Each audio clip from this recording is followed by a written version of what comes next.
Greeting of the day everyone, this is Dev from फैक्ट्सकल। आज की वीडियो में हम एमबीए सेमेस्टर थर्ड का क्वेश्चन पेपर इंटरनेशनल लॉजिस्टिक, जिसका सब्जेक्ट कोड है अपना KMBIB02, डिस्कस करेंगे। ये क्वेश्चन पेपर AKTU यूनिवर्सिटी का है, AKTU, और इसका टाइमिंग है अपना 3 आवर। 3 आवर में हमें अटैम्प्ट करना है कितना, section A, section B and section C. और बी और सी 10-10 मार्क्स के क्वेश्चन आएंगे और सेक्शन ए अपना 2 मार्क्स का आएगा। तो अपना सेक्शन ए से स्टार्ट करते हैं। सेक्शन ए में पहला क्वेश्चन पूछा गया था कि स्कोप बताना है हमें लॉजिस्टिक के। तो लॉजिस्टिक के स्कोप कौन कौन से होते हैं, जैसे कि ट्रांसपोर्टेशन में स्कोप होता है, वेयर हाउसिंग में स्कोप होता है, पैकेजिंग में होता है, इन्वेंट्री मैनेजमेंट में होता है। तो ये सारे क्या होता है, स्कोप ऑफ लॉजिस्टिक। और दूसरा क्वेश्चन पूछा गया था हमें डिफ्रेंशिएट बताना है डोमेस्टिक एंड इंटरनेशनल लॉजिस्टिक का। क्वेश्चन है अपना लीनियर शिपिंग क्या होता है। तो linear shipping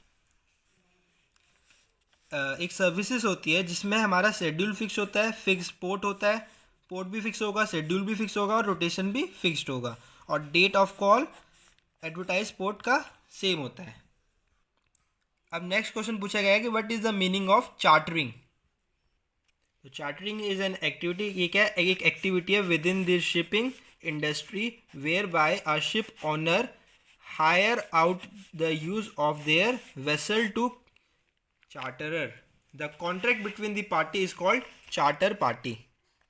There are three main type of charters, that is demise charters, voyage charters and time charter. अब नेक्स्ट क्वेश्चन पूछा गया है who are custom brokers. Custom brokers कौन होते हैं। तो कस्टम ब्रोकर्स कौन होते हैं, it is an professional agent for an importer and exporter, prepare and submit all document for clearing goods through custom and is paid custom brokerage। मैं आपको एक चीज़ और बता दूं कि जो अपना क्वेश्चन पेपर होता है वो आंसर शीट होती है, वो 32 पेज की होती है। तो 32 पेज में आपको ये पूरा आपको ये कंप्लीट अरेंज करना है। अब नेक्स्ट पूछा गया है कि फ्राइट फॉरवर्डर्स क्या होता है, उसका रोल बताना है हमें। और नेक्स्ट क्वेश्चन है अपना एक्सपेंड करना है IATA। तो अब हमें इसका IATA का फुल फॉर्म बताना है। तो इसका होता है इंटरनेशनल एयर ट्रांसपोर्ट एसोसिएशन। क्या होता है इसका, मैं लिख देता हूँ आपके लिए, international air transport association. Writing समझ जाना आप। Describe the term ICD। ICD का मतलब होता है इनलैंड कंटेनर डिपो।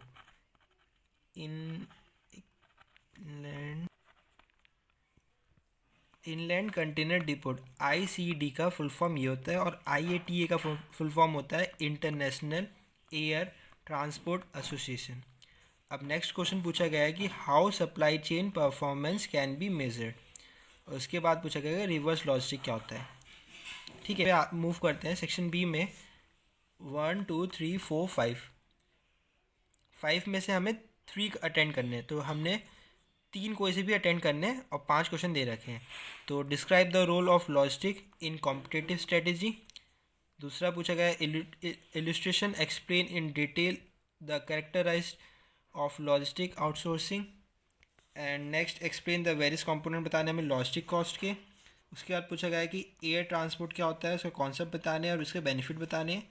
और fifth one is logistic information system. ये यूनिट 5 का क्वेश्चन है जो पूछा गया है। अब हम मूव करते हैं सेक्शन सी। तो सेक्शन सी में क्या होता है कि हमें इंटरनल चॉइस होता है। जैसे कि हमें क्वेश्चन नंबर 3 में 2 क्वेश्चन दे रखे हैं, इनमें से हमें एक अटेंड करना है। तो ऐसी 4 5 6 एंड 7 में अटेंड करना है। तो you can take screenshot for your note purpose. और ये क्वेश्चन पेपर 2020-21 का है जो AKTU में MBA इंटरनेशनल लॉजिस्टिक में आया था।